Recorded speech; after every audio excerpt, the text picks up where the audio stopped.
good morning, everyone. I am Fauzia Osman. I'm an educational development consultant with the Taylor Institute for Teaching and Learning, and I'm one of the organizers for the EDI workshop series. So it is my honor and privilege to welcome you here today for our session that is scheduled, titled Theory. I'm sorry, I'm away from my screen right now. There we go. Thank you so much. From theory to action, practical strategies for designing accessible, diverse, and inclusive teaching and learning. So I'm going to turn it over to the facilitators in just a bit, but just wanted to let folks here know that the session will be recorded, and we will be pausing the recording towards the end of the session for the Q&A. So we ask that you leave your questions to the end of the session, and we will have about 15 to 20 minutes to address your comments and questions towards the end. So with that, I will go ahead and turn it over to our speakers, Kenna and Kiara. Thank you so much. Hello, I'm Kenna. I manage faculty development and performance. This is Kiara. She is the learning and instructional design specialist with me here at the Cummings School of Medicine. And yeah, this is From Theory to Action. So I'm just going to throw something into chat that just gives you an overview of what we're doing here today. We're presenting from the territories of the Treaty 7 region in southern Alberta, which includes the Blackfoot Confederacy, comprising the Siksika, Piikani, and Kainai First Nations, as well as the Tsuut'ina First Nation and the Stoney Nakoda, which includes the Chiniki, Bearspaw, and Wesley First Nations. And Mohkinstsis, where I am, is also home to Métis Nation of Alberta Region 3. As one purpose of this session is to rethink things, I'm inviting this land acknowledgement to be a moment of rethinking as well. So Dr. Dylan Robinson is a Stolo scholar who holds the Canada Research Chair in Indigenous Arts at Queen's University, which is located on the lands of the Haudenosaunee and the Anishinaabe people. And Robinson points out to us that land acknowledgement is certainly not the only thing that needs acknowledging. The exceptional moment, the conference, the event, the first time a class meets, these are not the only places where acknowledgement might take place. And to move beyond the mere spectacle of acknowledgement as a public performance of contrition, we must take into account acknowledgement's site and context specifically. And so he asks us, do you know the colonial history of the discipline or art form you work within? Do you know the ways in which your discipline perpetuates heteronormative, settler, colonial, anti-BIPOC values that impact your daily life? Do you value these norms viscerally in the pit of your stomach as your heart races, as your breath is knocked out of you? And so as educators here with me today, I'm going to carry on his invitation to you, which is if we think of our curricula as the ground, then we might also consider core curricula as the educational equivalent of land. And so it might then follow that in order for decolonization not to merely be a metaphor, as Tuck and Yang describe, curriculum might need to be one of the things that we give back, where curriculum is the ground that we provide through the courses, the texts, and the performances that we teach. And so I want to be clear in this session today that we are not experts in decolonization, and EDI is not decolonization. And I would invite you in this moment of land acknowledgement to think about what more you can learn from experts in decolonization as educators, while also inviting you to learn from us here today. Thanks, Kenna. Kenna is one of those people for me. I'm sure you all have these people in your lives as well as educators whom you learn so much from. I feel like some of the best education that I've gotten in the last couple of years has been from Kenna. When I did my PhD, some of the best education I got was from some of my feminist colleagues, Carol Berenson, Amy McLean, and I feel like I learned from Kenna in the most beautiful ways. every day. So I'm so grateful to be sharing this space with her. In terms of an agenda, to let you all know what you might expect, buckle up. We're going to have a little bit of fun, hopefully, this morning. We'll start with learning outcomes, our promises to you about what we hope you'll be able to take away from the end of this session. We'll do a bit of interactivity throughout, beginning with Menti. We will also talk about this shift to learner-centered focus in our teaching and learning work. We'll do interactivities in terms of Jamboards. For those of you that take these workshops, it's all the same old fun. We'll talk about some tools and examples to address the isms, and we'll talk about what we mean by the isms. I'm sure many of you are familiar. We'll also speak about EDI and anti-oppression work and what change looks like within it. We'll talk about moving from theory to action, just as we've said we would today with our title. We'll talk about red and green flags in this work, and then we'll conclude with some interactivity. We'll do a bit of a checkout and takeaway resources. I hear you, Lorelei, about waning internet, and those of you who would like to be on camera, we welcome you. I almost, just before starting, Kenna had to be off camera because I went to pour my coffee, have a sip of my coffee, and I forgot to screw the lid on, so I almost poured a whole bunch of coffee this morning. So to that end, we'd love to invite you to begin participating with us, but by sharing with us in chat, I'm looking over here because this is what you see. What numbers most resonate with you this morning? What's your current mood? So we've got 1, 2, 3, and 4. Feel free to list as many numbers as you're feeling this morning. And we are very much looking forward to hearing from you about where you're at. So we'll give you about a few seconds here to put in what you're feeling this morning. I think I'm all of the above, if that's an okay thing. Well, maybe not one. I like when folks are emphasizing which one in particular they are. Seeing a lot of 2s. So I think a lot of you might need some coffee as well. Just make sure you screw in the lids so that you're not me. All right. So thanks, Ivy. All right. In terms of, oh, that's so good. We've got some 4s here. So this is good. It's good to see that we've got some 4s, although a lot of us are feeling 2s and maybe 3s in our hearts, maybe a little bit of 1. All right, so in terms of learning outcomes, thank you all for participating and feel free to keep adding them in. In terms of learning outcomes, by the end of this interactive workshop, we are hoping that you will be able to identify at least 3 strategies that you can use to create accessible, diverse, and inclusive teaching and learning spaces, to be able to defend your learning design choices based on the benefits to students and educators, and finally, to reflect on the strengths of learner-centered design. So these are our aspirations for today's workshop. So we know before starting that, we're all here for a reason. Ideally, it's because we want to learn how to design accessible, diverse, and inclusive teaching and learning experiences. And I guess the question is, why aren't we already doing it? What is it that keeps us from doing it? And what is it that has gotten, in our way or gets in the way of our colleagues from doing this? So we want to invite you to go to menti.com and let us know what gets in the way for you and for others who are trying to do this. Kenna has kindly put this in chat. For those of you unfamiliar with Menti, I'm just going to show it to you here. Give me one quick second, and I will bring up what it is that you should be able to see on your screen. Here we go. All right, again, I'm looking over here because this is where I've got it. So, Kenna, can you give me a thumbs up if you can see it? Awesome, fantastic. Okay. So we're going to invite you again to let us know what is it that slows or impedes your creation of more accessible, diverse, and inclusive teaching and learning spaces. And you're welcome to add in your thoughts here. We'll give you just a minute or two to let us know what it is that you might be feeling in this regard. Disconnect between theory and practice. So we'll look at some of these as they come in. We've only got one so far, so we'll look at that one for a while. All right, so disconnect between theory and practice. Oh, unsure where to start. Absolutely. I'm sure this will resonate with a lot of folks. Resources and a lot of lack of support from stakeholders. Absolutely. Time gets in the way of so many things.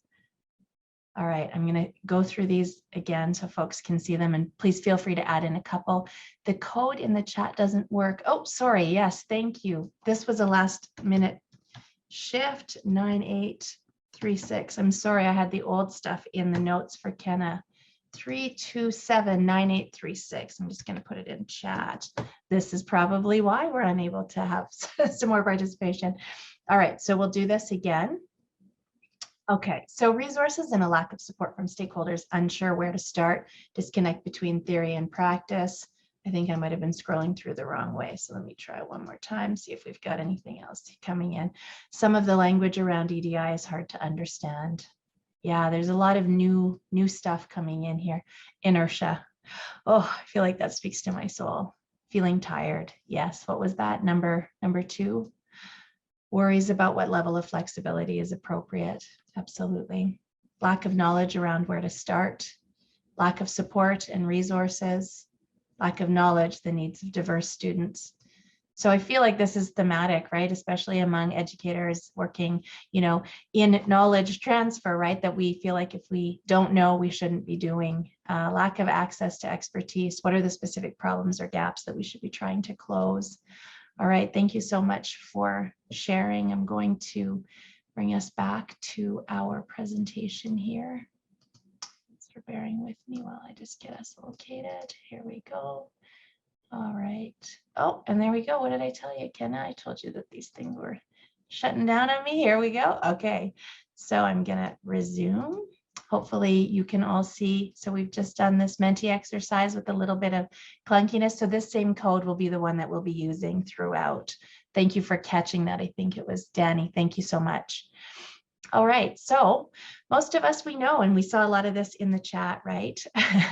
Around, Kenna might trick us again, around not knowing, right? A lot of comments about not knowing. So most of us haven't had equity, diversity, or inclusive practices modeled for us. And unless we've been asked to, we haven't even necessarily learned about the benefits of doing accessible teaching. We haven't necessarily learned about universal design for learning, for example. And we know that the pandemic dumped us headfirst into teaching and learning online.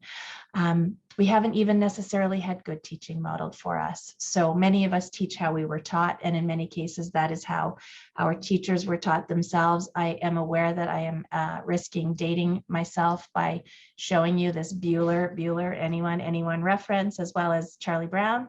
But this is, for many of us, what our experiences, I think, might have been like. So lots of us learning the way that our instructors were taught themselves involves lecture-based oriented teaching, known for many of you as the sage on the stage, and we're shifting away from that. We're seeing that our practices are increasingly shifting from an instruction paradigm to a learning paradigm. And in short, this is about, again, moving away from relaying expertise to cultivating it. So where we move that expert off the stage and instead center our learners. So Bar and Tag's 1995 article speaks to this shift. Those of us who do work at the TR have worked at the TI. I'm looking at you, Lorelei and Fauzia. We know that, this is an article that we refer to a lot, again, that shifted us from that focus, which for some seems hair splitting to move from teaching to learning, but it is a specific focus. And what this looks like is about moving from providing instruction to generating learning. So instead of, again, relaying, we're facilitating. Instead of transferring knowledge or doing knowledge transfer, we're now eliciting discovery. So what does this look like in practice? So in this case, instead of assuming that the way that I have learned, for example, from many of those who have learned only via lecture, and assuming that the way I have learned will work for all of you. I was saying to Kenna this morning, my animations are often quite literal. I recognize that learning experiences take many different forms beyond those that I alone might anticipate from my experiences. And so we learn about these myriad ways of learning and doing and connecting and being from other places, right? Not just ourselves, but we come to workshops like this and we use those to inform the ways that we design learning experiences. But how do we facilitate them in ways that are accessible, equitable, diverse, and inclusive, for example? So we thought it might be a good start instead to ask first what these concepts mean to you. So what does accessibility and equity and diversity and inclusion mean to you? So again, we're going to invite you to do a little bit of interactivity with us. And we're going to invite you, we're going to stay in this collective group together, but we're going to invite you to go to this Jamboard and make at least one entry on each of the first pages. So again, I'm just going to show you what that looks like. So I'm just going to pause my share here and show you what this Jamboard will look like and where we're hoping you'll participate. All right, here we go. And let me make this visible to all of you. Okay. And again, Ken, I'll just ask you if you can see it, if you can give me a thumbs up. Perfect. Okay. So for those of you that are unfamiliar with Jamboards, you can click on this little icon here to make a sticky note. And just as it says here, you can type your thoughts and click save. So I'm going to type my thoughts, that's as far as I get this morning. And I click save. And then you can position your sticky note wherever you'd like. You can navigate around the board using these little arrows, which I'll show you in a moment. But we'd love for you to share your thoughts, telling us on this first board, what does accessibility mean to you? So we've posted an example here. What does equity mean to you? You can click. What does diversity mean to you? And what does inclusion mean to you? We have another, we'll absolutely share the link again. I'm going to post that in chat as well. We have another board that, thank you, Kenna. She's posted it for us. We have another board here that we're just going to ask that you maybe peek at, but ignore for now. We're going to just invite posts on the first here. So moving from accessibility, equity, diversity, and inclusion. And we'll just take a few minutes to do that on our own, and but we'll stay in this collective space. And if you have any questions, don't hesitate to unmute or post them in chat. And thanks in advance for your participation.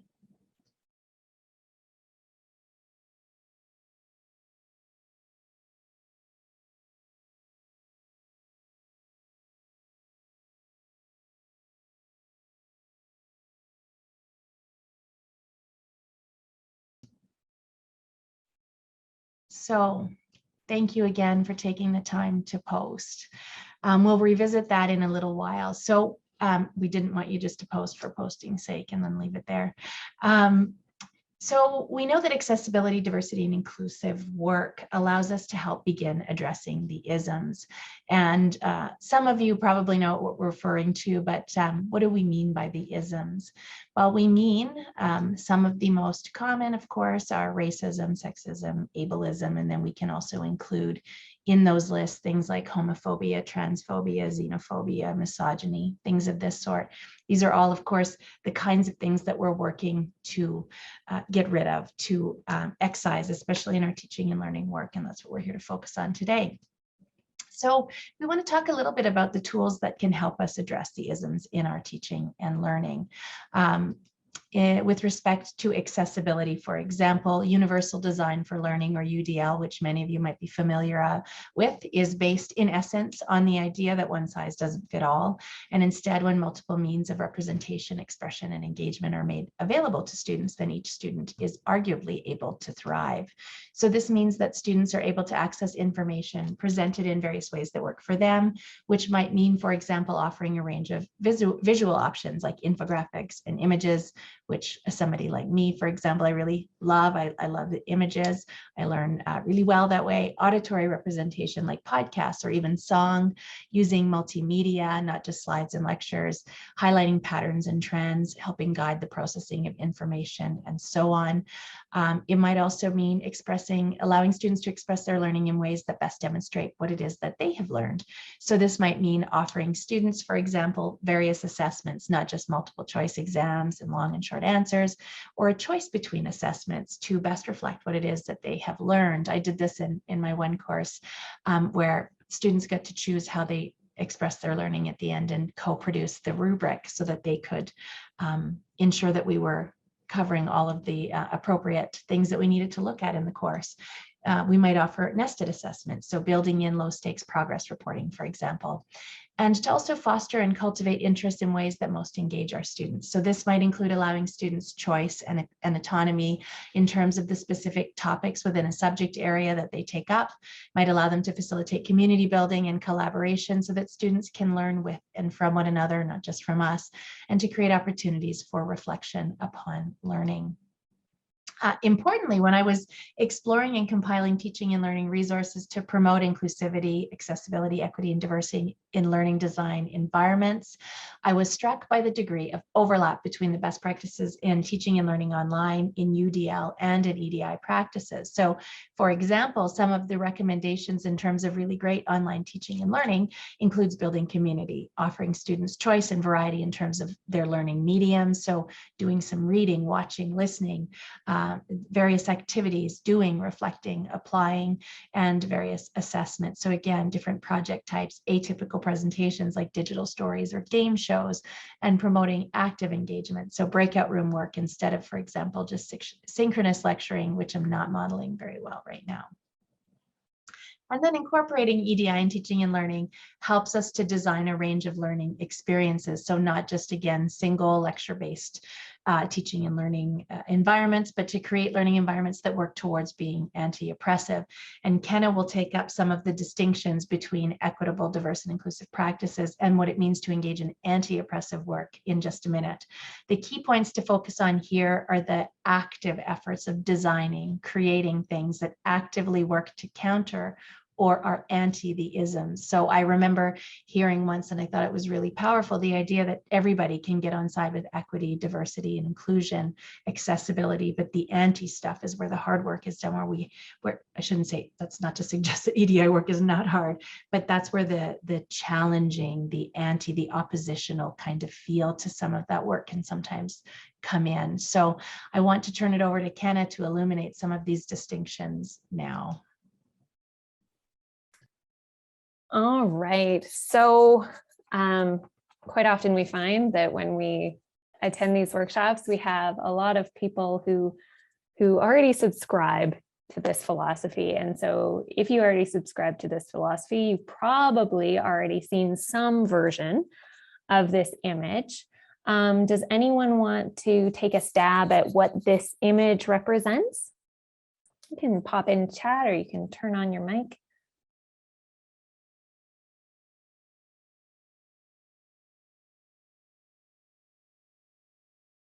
Equity, yep. So the middle box there, where they're on different levels of boxes, that image is equity. What do we have in the first box?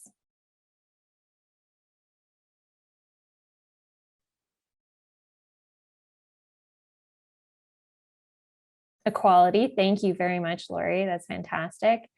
And does anyone know what the last box is where they've taken away the fence altogether?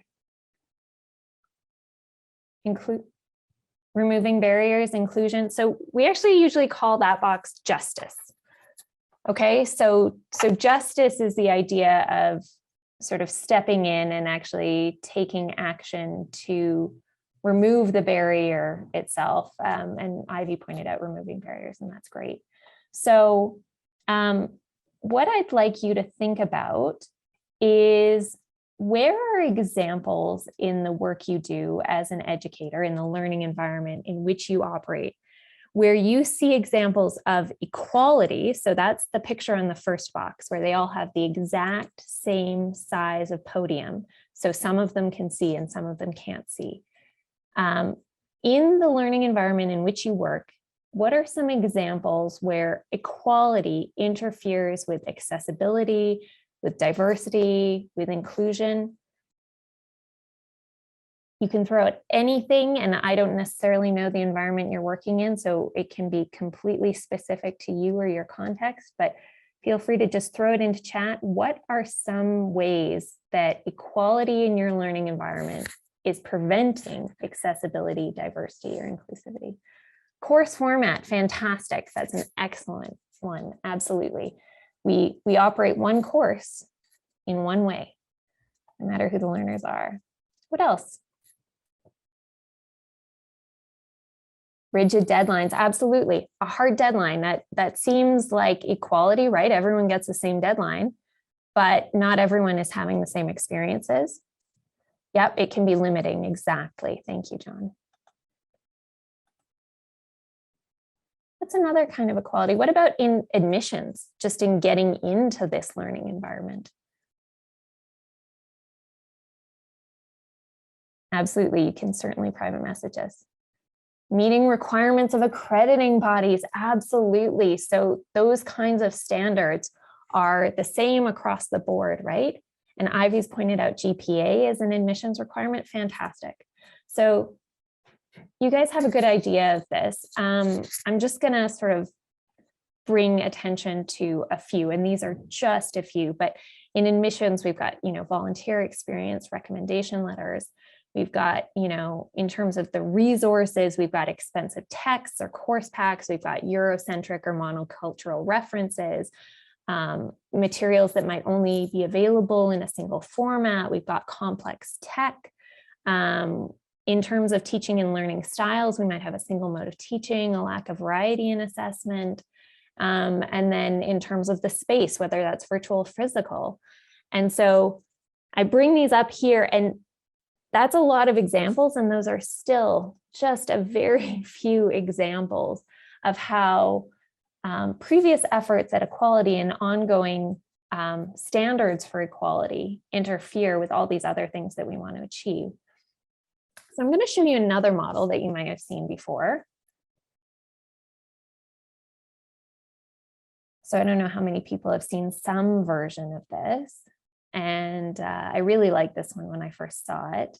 But then someone pointed out a problem with this image to me that really makes this specific example about inequality and inequity and injustice flawed. And I'd love to know if someone's already pointed that out to you. Is there anyone who sees a major flaw in this image?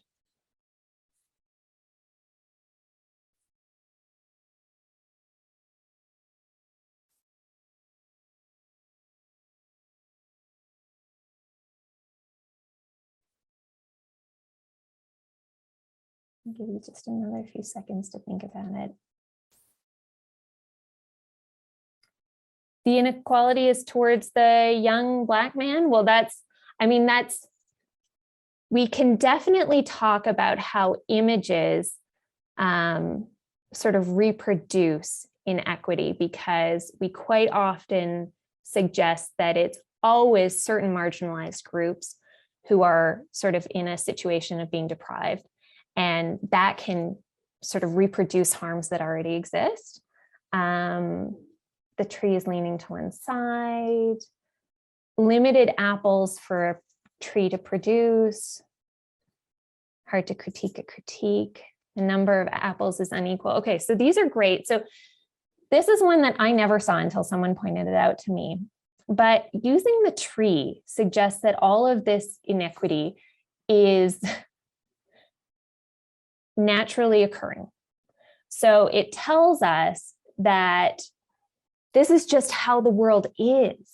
And it obscures the systems and ideologies that create inequities to privilege certain kinds of people over other kinds of people. And so those systems might be colonialism, capitalism, individualism. And we have a tendency to identify inequities in systems and say the system is failing, when in fact the system is operating exactly as it was designed to operate, to benefit a few over the many. And that can be a really daunting reality to face, because it means that we don't just need to address our individual actions and thereby repair the system, but we also need to address the system itself that was intentionally constructed to disadvantage certain people. And so I'm going to talk more about how we do that by embracing this concept of anti. So I'm going to ask us to think about what the difference is between equity, diversity, inclusion, accessibility, and this notion of anti-oppression. And so if you're unfamiliar with the concept of anti-oppressive teaching, you're about to get a little bit more confused than you were before. But that's okay, because many of us have already been there and many of us are there right now. And so we're going to move through the confusion to achieve clarity very soon. But when we think about anti-oppression as in the educational context, we're asking ourselves to develop Freire's critical consciousness by considering our privilege, positionality, and power, and then acting on it in the learning environment by addressing both the content we teach and the way we teach in pursuit of social justice. And so under the umbrella of anti-oppressive education, there are many kinds of work. So there's anti-sexism, anti-ableism, anti-transphobia, anti-homophobia, anti-classism, and the one that might be best known to you is anti-racism. And so when I speak here of anti-oppressive education, I will always mean that under anti-oppression, we need to consider each of these isms and phobias that we've already discussed, and we need to tackle them head on. So let's look at what are some differences between this work and anti-oppression. So one is that when we talk about EDI and accessibility, we're often asked to work broadly. And so to make this sort of general culture of the learning environment or the learning institution more positive and more welcoming. And in contrast, anti-work, and again, I mean anti-racism, anti-sexism, all of those pieces, looks to name specific policies, procedures, practices, and even individuals who are upholding and advancing specific forms of oppression. And again, those forms might be transphobia, classism, ableism, and we seek to stop them. Another thing about EDI and accessibility is that it often asks us to look for low-hanging fruit. So small things that can be fairly easily implemented and that most people can swallow without too much resistance. In contrast, because anti-oppression work is inherently radical, it looks to change the very fundamental nature of education and educational institutions, and in so doing requires collapsing and rebuilding everything that's around us. EDI and accessibility work is often very careful in its approach, knowing that resistance is so significant and that discomfort can be so intolerable for those in power that it works very gently to persuade and slowly shift perspectives. It tends to assume a lack of malicious intent and a shared set of high-minded goals and refers back to those goals when recommending change. In contrast, anti-oppression work assumes that power differences have been intentionally constructed and that even that though it's rare for anyone to want, assumes that it's rare for anyone to want to cede power. And as such, oppressive policies, procedures, practices, and individuals must be called out and made to change, and that can happen through a variety of channels such as legal means or public scrutiny or curricular overhaul.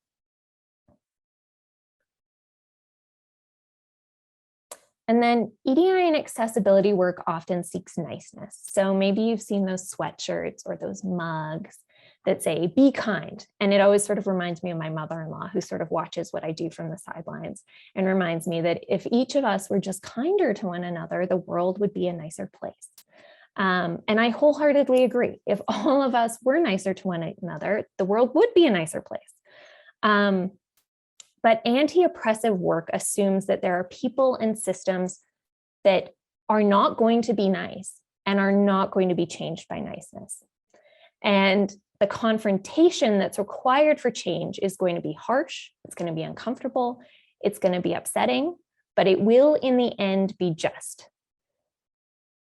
So with all of that in mind, I want to make sure I'm not leaving you with the idea that there's only one way to be an agent of change in education.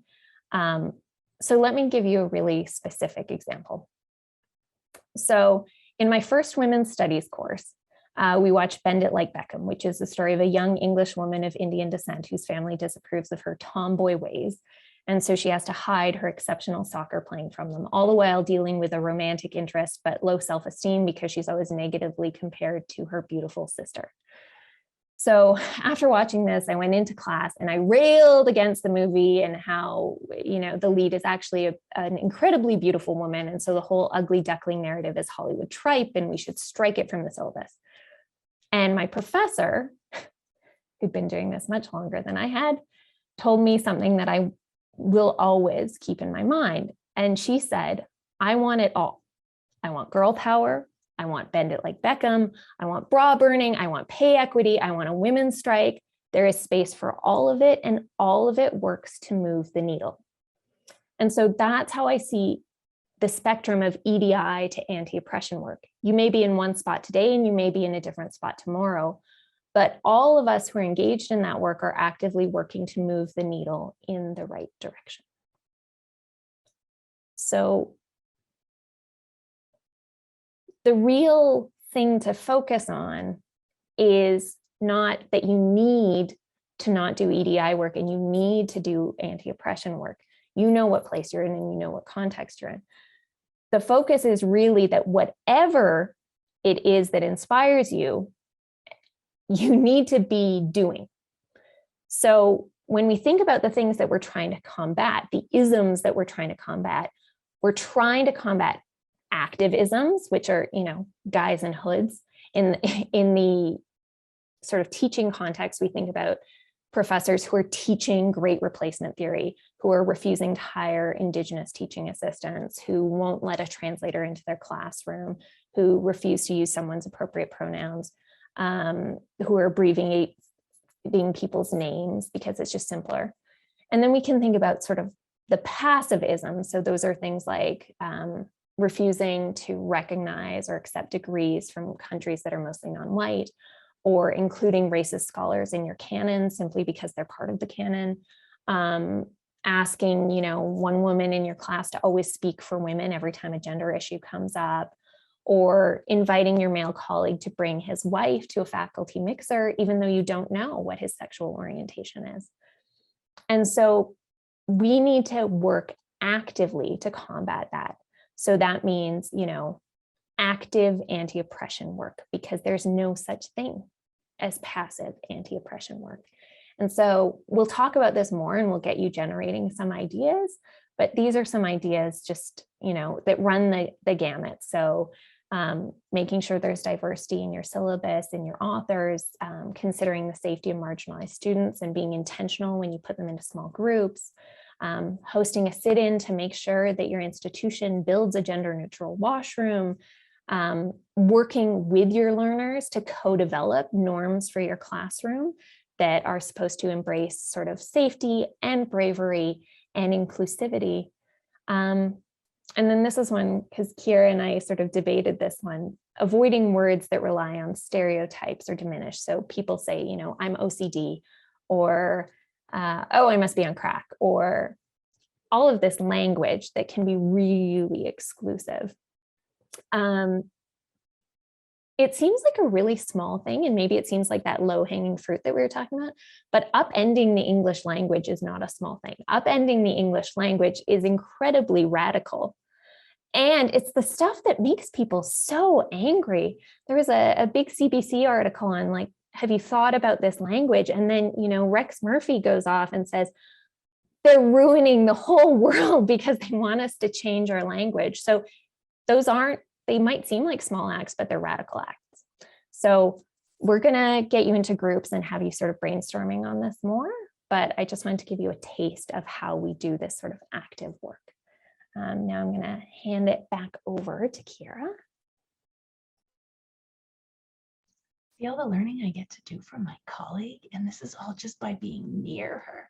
All right, so part of what we want to talk about is, how do these aspects of change impact one another? And just so you all know, Ken is doing a lot of work on the back end as well as co-facilitating. So when she's turned away from the screen, it's not because she's doing other things, it's she's doing things within this workshop that you'll see shortly. But what we wanted to talk about is, too often, especially in workshops like this, we talk about how these problems originate or are sustained or are supported at system levels, but we give you individual tools and we talk, so it's kind of a mixed message. So what we really want to demonstrate here is how these different levels are connected, how they impact one another. So we want to explore, for example, what are the perspectives that we have about people whose accents, for example, or skin color differ from ours, and how these beliefs impact the stories that we tell ourselves about these students, right? So at the individual level, it's our perspectives, it's our beliefs, it's the stories we tell ourselves. And then how these perspectives impact the way that we engage with and interact with our students. So how do our changing understandings about other things like ableism and accessibility affect the way that we design our courses? Do our perhaps shifting stories then expand the kinds of norms and practices we engage in the learning environments that we design? So again, at the individual level, we might have these perspectives, these beliefs, these stories. At the interpersonal level, they start to show up in terms of the ways that we engage with one another, how we design things, how we work within or facilitate learning environments. Likewise, how do our inclusive engagements with students whose gender or sexual expression differ from our own contribute to shifting then cultural expectations? How does our attention to the kind of examples that we use, the scholars that we invite into our learning environments, the activities that we do, therefore help to alter the structural design of learning systems? How do our interactions as a collective help shift institutional practices and policies?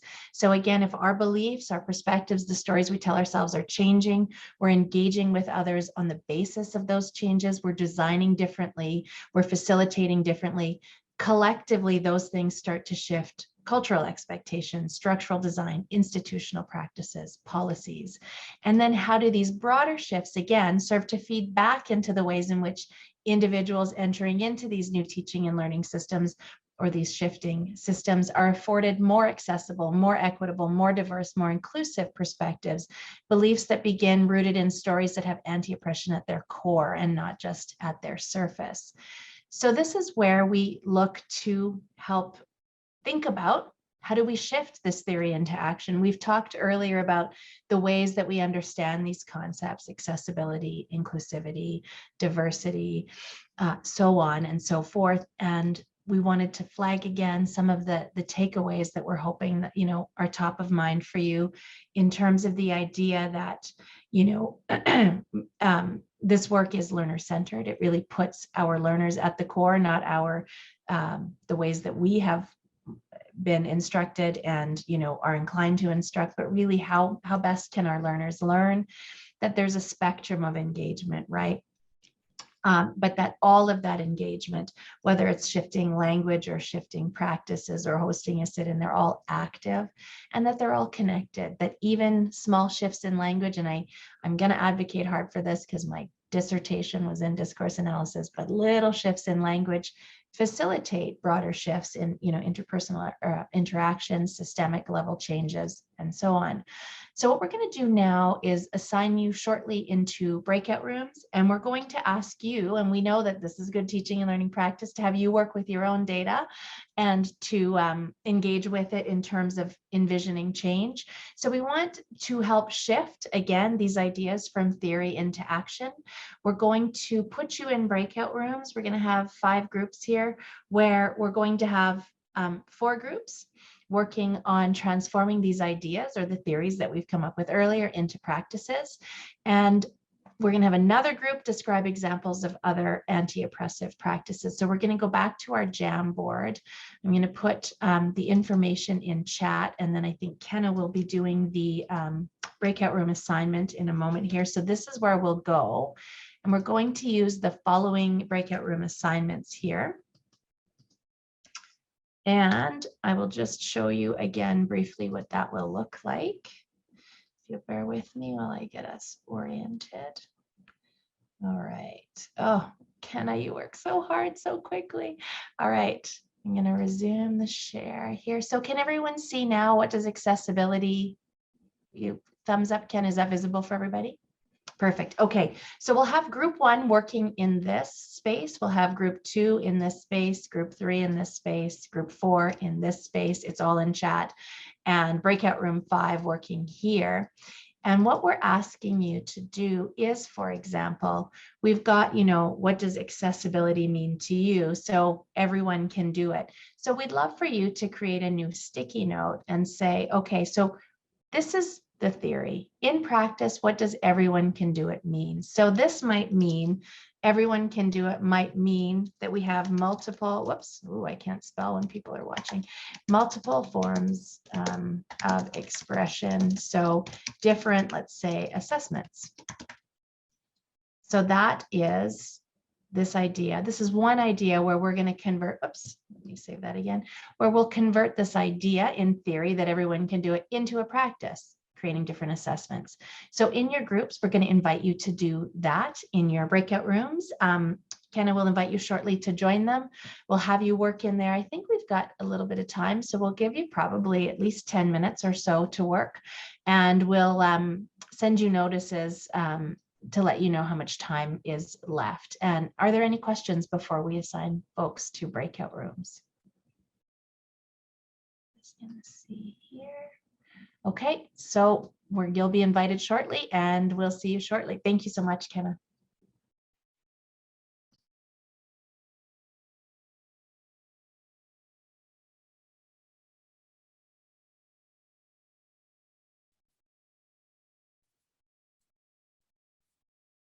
Welcome back.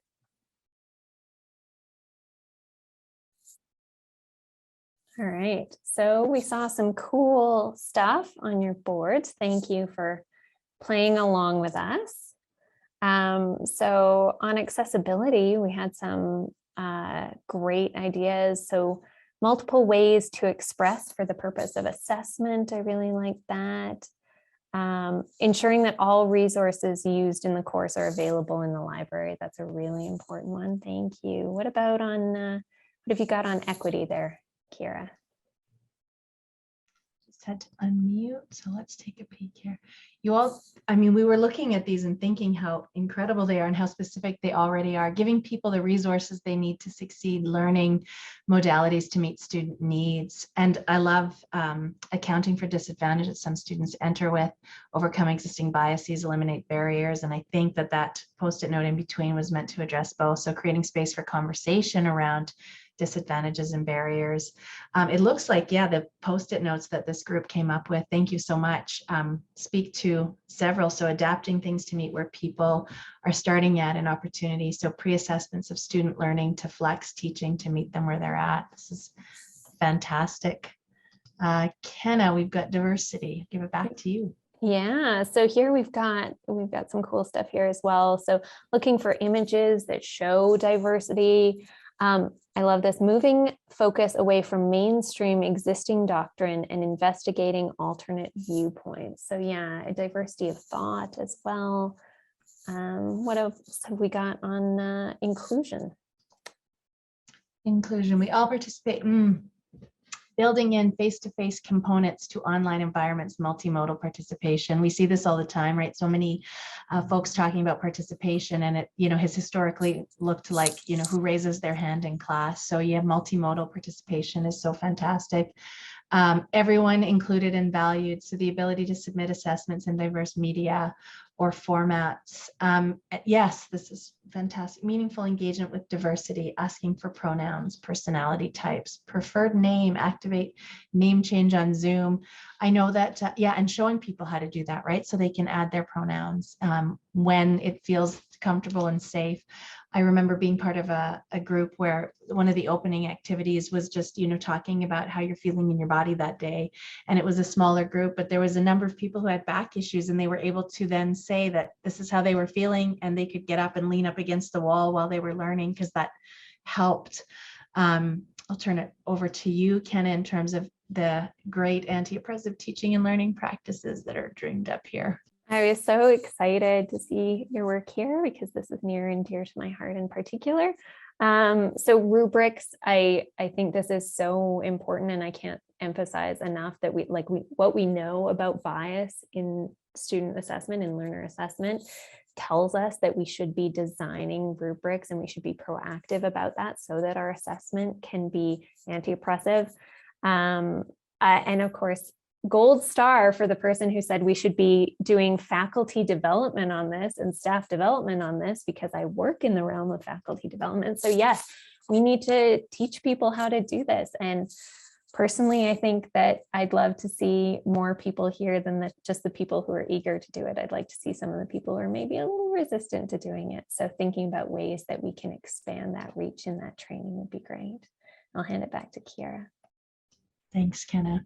One of the things, we'll make this available to all of you as well. We'll share it back with you. I'm just going to bring back up our slide.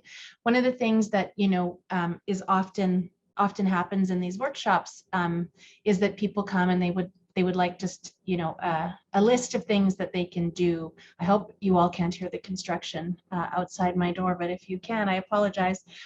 But we know that generating these things collectively and together helps them both, sit with us better and come from a place of, meaningful engagement because we've come up with them.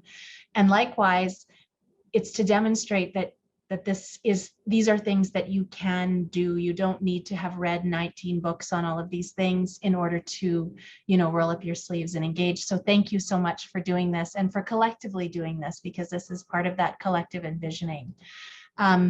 All right, we wanted to provide a couple of examples again here of demonstrating how these pieces are connected at various levels.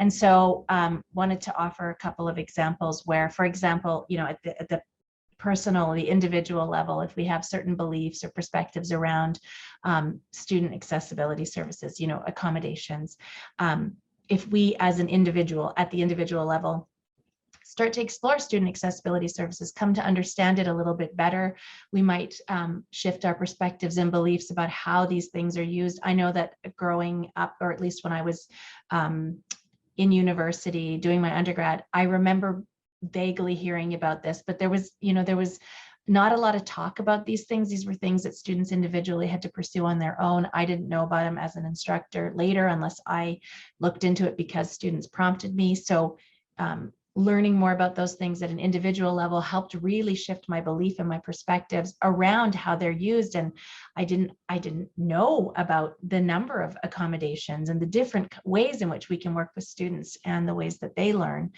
So recognizing that helped me see that adaptability is actually really common. And so I've tried to translate that into my practices when I'm working with other instructors around course design, around learning environments, how we engage and interact with our students in a way that recognizes that adaptability is something that a lot of students need. This is not, and whether it is one student who needs it or half your class, it's still the idea that if we can best adapt our approach to help students learn, then we're serving them all ideally. And then structurally, right? When we come to recognize that these various forms of engagement are quite common and that adaptability is the norm, then that becomes the ways in which we understand how students learn and how they work. And so we engage with these myriad forms in different ways, and those become part of our structural practices, which again ties back to then, if that's the sort of structural systemic expectation is that adaptability is common, then new instructors coming in, new students are able to work within that same context and shift the stories that they're telling themselves as well. Also, in terms of the idea of names, I know that growing up, I was considered to have had a complicated name, Kiera. It was unusual, and a lot of people didn't struggle with it so much, but I know that my mom helped me appreciate that, really learning to say everyone's names really helps you recognize other humans. And I was thinking about this in my little boy's class. So his grade 2 teacher was Mr. N is what he was known as, Mr. N. And I didn't understand till later that his name was Mr. Nishimura. And that was really important for us to recognize because I'm half Japanese. My child has got Japanese heritage. And it was really cool to have him have an instructor who shared a Japanese name. But he was known as Mr. N because a lot of people found his name difficult to say. So again, recognizing the things that, the beliefs that we might have around learning to say more challenging names helps us pay attention to and learn maybe how all other names are said, if that's something that we want to do on an interpersonal level. And then ideally, if we all collectively spend a little bit more time really genuinely coming to understand how to say one another's names, then accurate pronunciation becomes more pervasive than inaccurate. And that arguably shifts things at a systemic or structural level. Can anyone else suggest or think of other examples that, these things that at the, perspective, the individual perspective level can help shift things at an interpersonal level or structural level. We'll give a minute maybe for folks to put that in chat. And if you can forgive me, because that was the most inarticulate I think I've ever been in explaining those connections. Or if there's anything you would add, Kenna, while we wait for others. So I work in this space, but this is sort of complex to me. So let me take a stab at it. And you can tell me if I'm sort of thinking through this right. So within the individual level, if we sort of understand and acknowledge that anti-Blackness is a unique and dangerous problem, then at an interpersonal level, we start sort of paying attention and noticing whether Black learners and Black scholars are present in our learning environment. And then structurally, we start thinking about entry points and barriers to Black presence and Black inclusion in these spaces. And then that feeds back so that anti-Blackness becomes a less pervasive problem. Is that sort of the model? So much more articulately put, so much more succinct. Yes, absolutely. All right. Thank you. I think we might, just for the sake of time, and we'll spend a little bit more time on resources at the end. I hope that made sense. If not, please don't hesitate to reach out privately or publicly in chat, and we can make sure that to explain that a little further. I'm going to turn it over to Kenna now to talk about the don'ts and the do's in this area. So yeah, so we want to, when we engage in this work, we want to think about not making things worse, right? And so I think it's important to be aware of red flags for yourself that you can sort of just call on yourself and say, hey, this might be a point where I need to stop and reflect. So examples of this is, are you at the center of your work, or is anti-oppression at the center of your work? So if you center yourself, you're going to be more defensive when you receive criticism. You might focus your work on things that are going to bring you glory and alienate the people that you're trying to support. Also to consider, are you traumatizing or triggering members of the groups that you claim you're trying to support? And is your inclusion damaging their well-being? So have you tokenized them? Have you made them a symbol rather than actually making sure the inclusion is real? Another thing is assuming that you know more about someone's lived experience than they do. And that's really common in academic spaces because we believe in academic expertise. And so we tend to privilege academic expertise even over someone's lived experience, and that's dangerous. You also want to look for signs of whether or not you're in a growth mindset. So are you intellectually curious, or do you reject being challenged? Are you absolutist in your thinking, or are you open to change? Are you questioning everyone else around you, but not questioning yourself? Those are all big red flags that you need to throw up for yourself. Did you self-appoint yourself? Did you self-appoint as a savior? Is this performative? Did you just decide to sweep in and help people without doing the background work? And then finally, are you so focused on politeness that it's a barrier to change? So that's another one that's going to really hamper you if you want to engage in this space. But I didn't want to end on red flags. I wanted to talk about green flags. So these are, because I work in the Cummings School of Medicine, I'm particularly engaged with the work of the Black Physicians Association of Canada. They have some great guidance. And so these are adapted from their suggestions. And so this will help you do work that's effective and work that's sustainable. And if it's not sustainable in the long term, it's not effective, right? So you want to understand your positionality. So keep this in mind because it's going to influence your perspective. You want to understand your privilege. So where are you part of the dominant group, and how is that benefiting you, and how does that impact your work? You want to think about what you can afford to give away. Where do you have privilege and how can you spend it? You want to find your superpower. So that means, what do you contribute best? Because that's where you should focus your energy. You want to make sure it's integrated into your daily routine. So that means that you're always doing it, that you do it without thinking about it. It's just like breathing for you. You want to schedule regular education and reflection. So I learned something new about these topics every single day. And so unless you're continually engaging with the scholarship in this area and continually engaging with the communities, you're going to be lost, and you're going to be teaching stuff that maybe we thought was right 10 years ago and we know isn't right today. You want to find an accountability buddy. So Kiera and I are trying to be accountability buddies for each other. So those are people who can say, hey, no, not that, or, oh, no, not that way, or have you thought about it in this other way? You need that because you always need another perspective. And you have to make time for intentional fun. So it's okay to be anti and to be fighting and to be protesting and to be, causing trouble while also celebrating your wins, embracing joy. Otherwise, it's really not going to be sustainable for you. I'll hand it back to you. Thanks, Kenna. I also feel like the accountability buddy stuff is like, some of when I'm dipping my feet into new things, having Kenna say that, I love that, or that worked, having that positive end of things has been so enormously helpful too, because some of it, can feel tricky. In terms of takeaways, we wanted to give you an opportunity to, again, collectively reflect on something that, is feeling good for you today. And then we're going to provide you with a couple additional resources that have helped inform our thinking.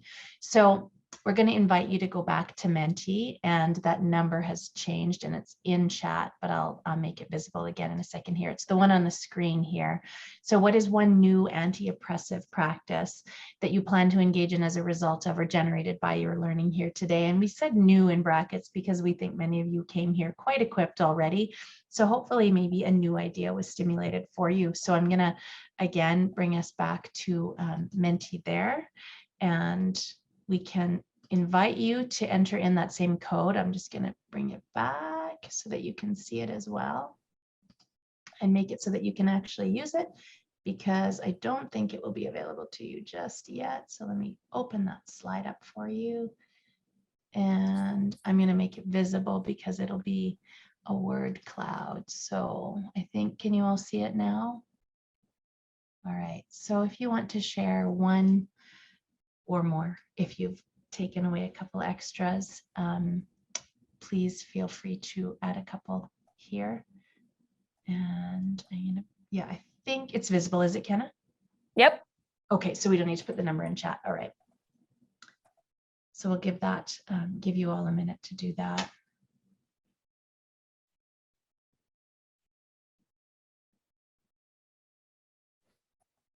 I think you're able to post a couple. This should be a word cloud. Let us know in chat if it's not working.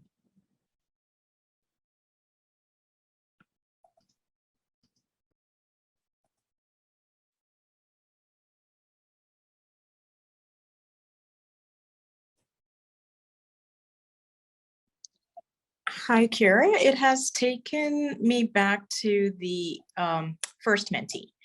Oh, has it? Yeah.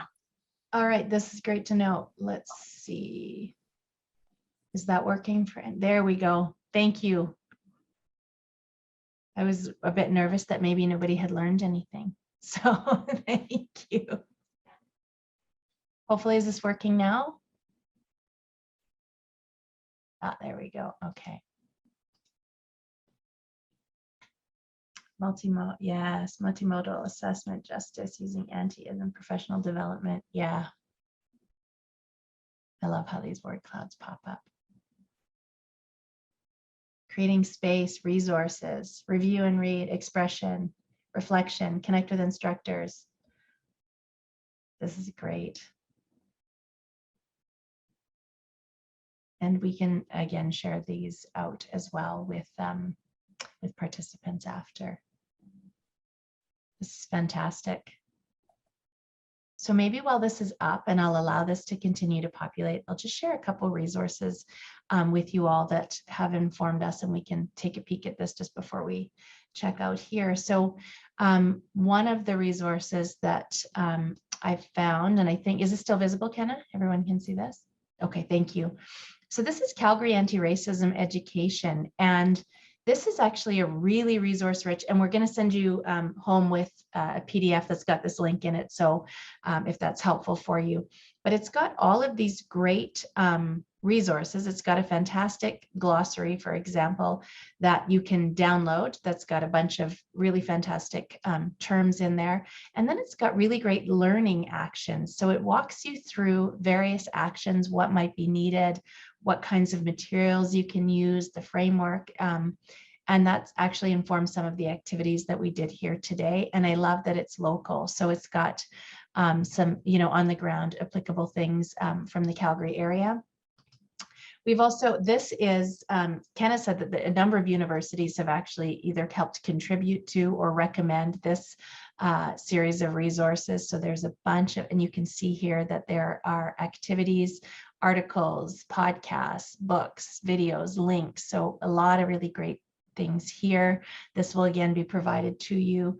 And then this was a series of things that I had consulted a number of different resources to sort of come up with a learning design reflection list of things that folks could think about in their own learning designs that, again, as I mentioned, the overlap with equity, diversity, and inclusion, UDL, and teaching and learning online.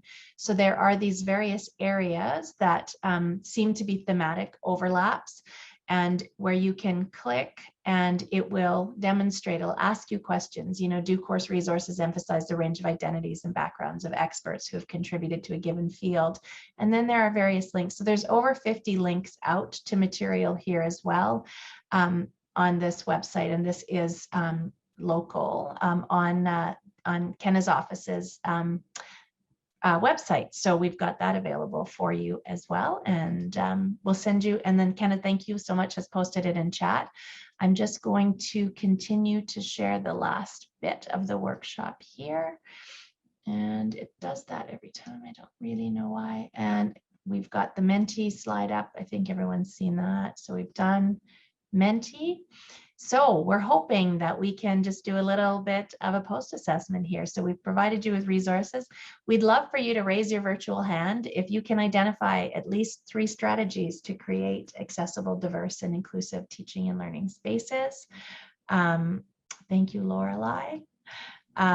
If you can, wonderful. We're seeing some hands come up. Thank you. Defend learning design choices based on benefits to students and educators, and reflect on the strengths of learner-centered design. So feel free again to raise your virtual hand if you feel like you can do some or all of these. We've got some thumbs up in chat as well, which is fantastic.